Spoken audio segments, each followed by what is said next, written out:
Čeprav so močno povečan promet napovedovali že za minuli konec tedna, pretirane gneče na mejnih prehodih ni bilo.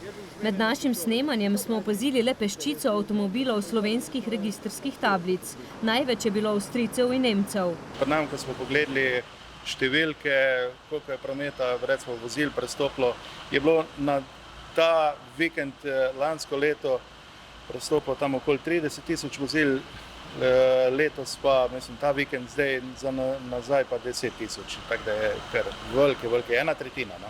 Bolj prometno obremenjeni so bili danes manjši mejni prehodi, predvsem tisti na meji z Istro. Glede izdajanja karantenskih odločb pa... Prejšnji vikend smo imeli kar veliko karantenskih odločb.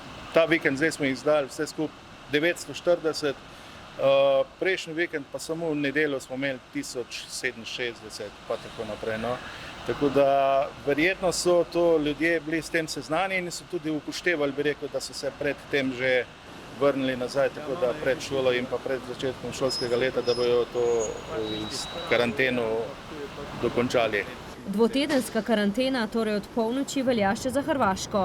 Slovenski državljani, kateri so bili pred četrtkom, pred polnočjo odšli na Hrvaško, se lahko vrnejo danes do polnoči brez karantene.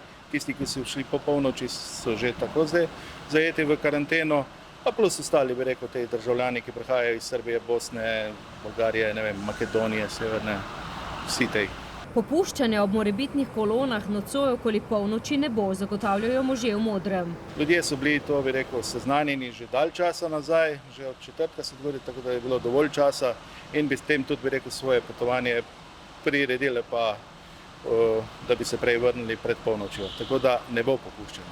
Obenem policija poziva k povečani previdnosti na cestah, ki so v teh dneh zaradi vračanja dopustnikov dodatno obremenjene. Žal so v petek popoldne terjale krvni davek. Še vedno namreč odmeva huda prometna nesreča na nekdanji hitri cesti med Trebnjem in Novim mestom v bližini naselja Poljane pri Mirni Peči, kjer so ugasnila 4 življenja, med njimi 6- in 9-letnega otroka. Policisti okoliščine nesreče še ugotavljajo in pozivajo morebitne očividce, da se jim javijo.